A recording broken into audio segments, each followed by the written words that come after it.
Hey John, how you doing? Doing well. How are you, Roland? Yeah, no, doing pretty good. If I was honest, I'd say I'm struggling, but you didn't ask me to be honest. You just asked me how I was doing. yeah, yeah, I was actually wanting you to just tell me that you were doing well so we could move on. Yeah, sure, exactly. That's right. Well, then how are you doing? I'm doing great. Good. Uh, Yeah.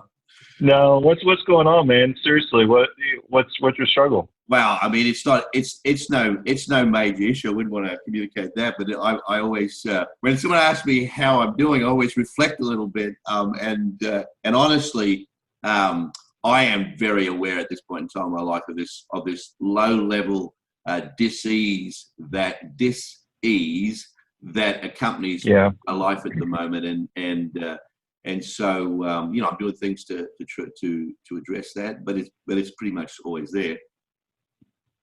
yeah, yeah.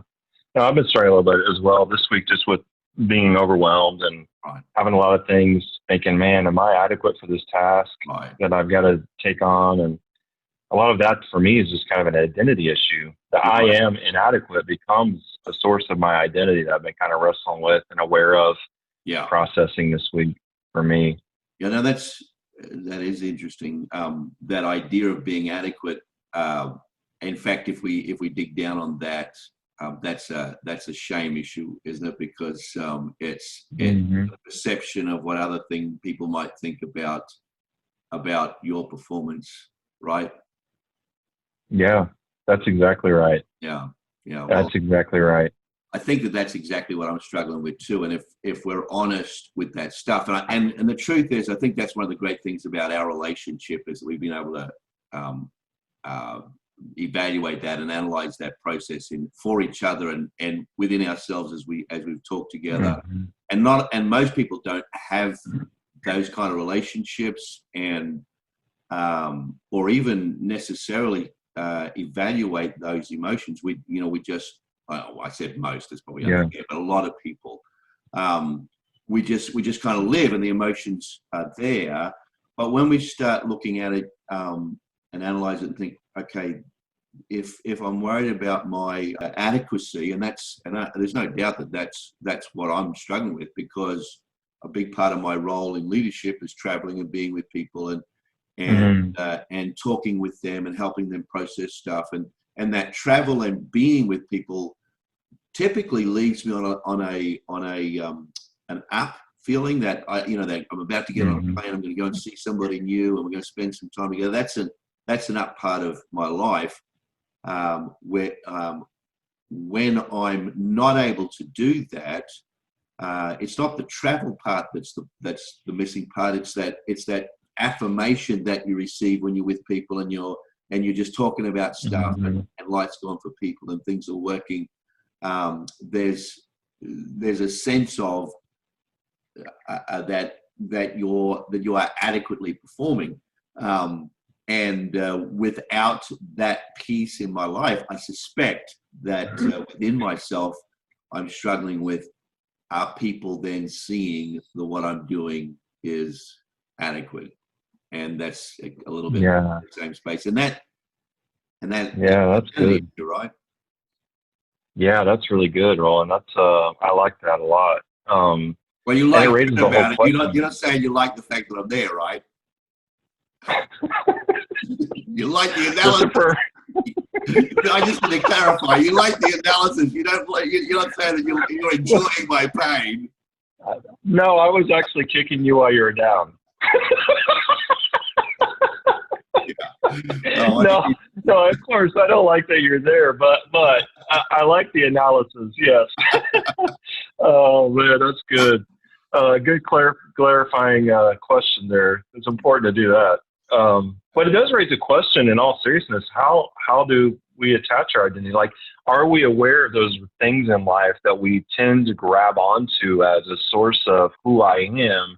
right, And when those things are gone, how that affects us, and are right, we paying attention to that? right. And Exactly. that's really the key, right? Yeah, it is. It's being aware of it, because you oftentimes say it's not about being shameless, Mm, right? mm, Is being shame free. right. And so that doesn't mean we won't experience those moments as we go through life. It's then what do we do with it once we're aware of it? And Exactly. that's where we begin to find resilience. Exactly. No, that's exactly right. And it's paying attention to those things. So our emotions are very often keys to thinking patterns that are happening for us. And so then being able to work out, being honest, which is the paying attention to about the things that are identity issues. I mean, I have this conversation regularly, and even with people that I'm close to that know my language and know how I work with it. And I say to them, "Do you think that might be an identity issue?" And they'll say, "Oh no, it's not an identity issue." And then as you process, typically what happens, they go, "I guess maybe that is an identity issue." If for some reason it's Yeah. very hard for us to say that's a part of who I am, that's a part of my identity. And typically we recognize it in the pain moments when Right, it's the source of that thing that we're attaching our identity to gets stripped away or right, challenged right, or somehow is threatened in our life. Then all of a sudden we recognize the outcome of that are feelings of like, now what do I do with this and how do I belong in the space that I'm in if that thing isn't defining me, right. whatever that thing is. Yeah, and that's a really crucial point. That when something is communicating to me who I am, which is identity, it either communicates to me that I have worth or I don't have worth, right? So I'm just thinking about this. I haven't spent any time thinking it through along in this format. Um, but if something says to you, if we value, no, hang on, if it's significant, that's a better way of saying it. If it's significant sense of who we are, it communicates to us our worth. It either says you're valuable or it says you're worthless. And if something's telling us we're worthless, we struggle enormously with it. If it's saying we're valuable, we desperately don't want that taken away from us. So if it goes away, Yeah. then what floods in its place is a sense of less worth. Yeah, and I oftentimes I've thought about over the years Henry Nouwen and his whole paradigm for that, and his thing of saying we usually attach our identity. It seems not that he's saying this is good or right, just an observation that what we observe in our lives is that we attach our identity to things like I am what others think of me, Right. which is a shame construct, Mm. or I am what I do, Mm. or I am what I have. Right. Right. So, and oftentimes in our casual conversations, that's how we start off identifying one another, right? Like, Yep. we get to know someone and we say, what do you do for a living? That's right. Exactly. Well, that's not really who you are. And it's not who you are because the role that you play could actually change. Right. You could be employed today doing this thing as a career, and Right. tomorrow that could change dramatically from a job loss or Yep. a disability that comes in or all kinds of things that might actually strip that away. Yeah. And it's not that the role that we have is bad and there's a sense of identifying Right. with that role, it's that it's not really the core of who I am. Right. So there's a real struggle in that and figuring and navigating through somewhat of a minefield of how we go through life and all these different roles that we have that can be taken from us, Right. quite frankly. Yeah. Exactly. Exactly. And so then our emotional place in life is probably the instruments that on the dashboard, right? And when they're going off the charts, something's happening with our sources of identity. And for me, that's exactly where our faith comes in, right? We believe in a God who loves us and gave himself for us, valuing us, so that that my identity shifts from all the places that I'm looking for worth to him. And he first of all says, you are valuable. And so things that give us sense of identity are not necessarily bad things. It's when they subvert that statement that God is making into our lives. You are valuable, you are loved. And when we shift our focus to Him,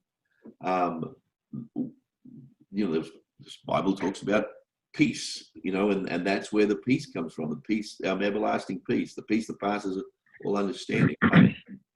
Yeah. Yeah, and I think being the beloved becomes the primary definition of our life that then defines all the other roles. Right. So for example, if I am settled and secure in being the beloved, what that does is it informs the kind of role that I live out as a father. Oh. So it tells me what kind of father I am. I'm a beloved father that then turns and loves well in my family. I love my kids well because I am the beloved.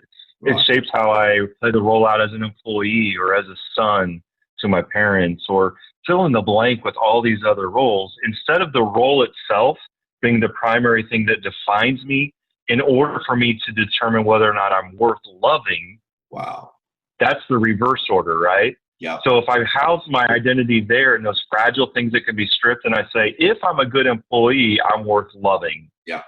Then all of a sudden, when that's stripped away, I'm lost. Yep. But if I actually start from the point of being the beloved, and that determines what kind of role and how I play the role of being an employee. Yeah. When that's stripped away, I still have the core of being the beloved. That's right. Yeah, that's exactly right. And you made that essential connection that we can't ever lose sight of. We have, and we always will connect our worth with being loved.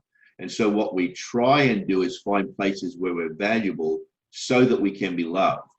But you said it correctly. God flips that completely around. He says you are loved, and that is our source of worth. And then we can act out of that source of worth into every other situation in which we live. And so who I am is I am loved and I love. That's who I am as a being. That's my existence in a nutshell.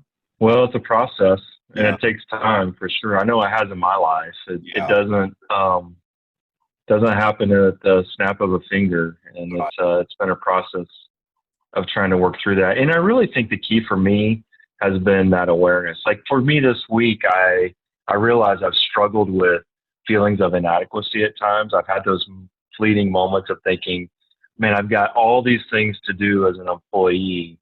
Am I adequate to really do this? Right. But then I have to step back as soon as I have that awareness and say, what is that actually speaking about who I am? And is that the truth or is that a lie? Right.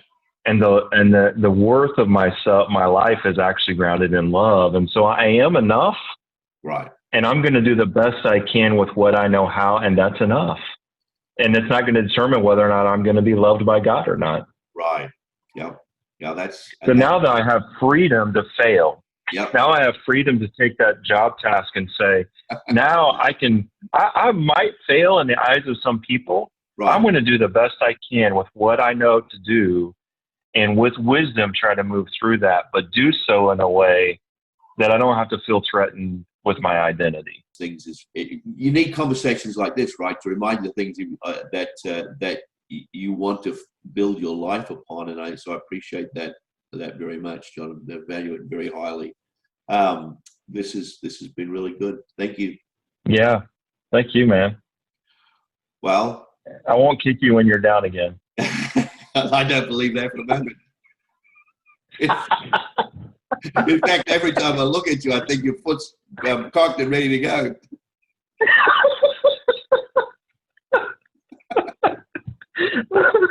What are friends for, man? That's not exactly. That's right. Exactly. You help me to know where I get my identity from.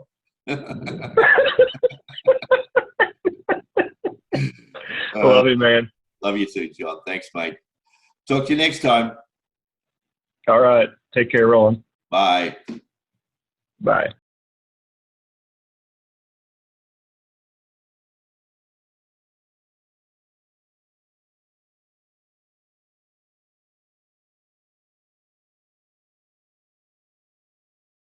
Can't hear you, Roland. Actually, I lost you. Oh, okay. Sorry. Lost your audio. Oh, there we go. You're back. I'm back. You're back. Right. I can. Yeah. I'll deal with that. Yeah. Whatever you said, I know was brilliant. So say it again. I wish I could remember. I think I just saved the world hunger crisis, but.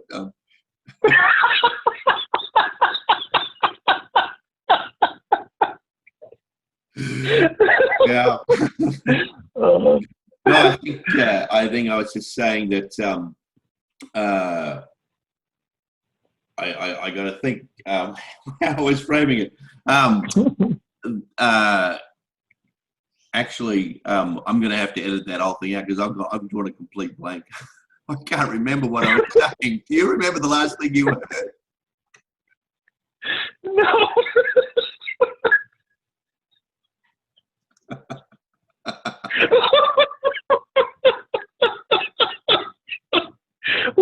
We were just a bunch of like dementia patients trying to have a conversation.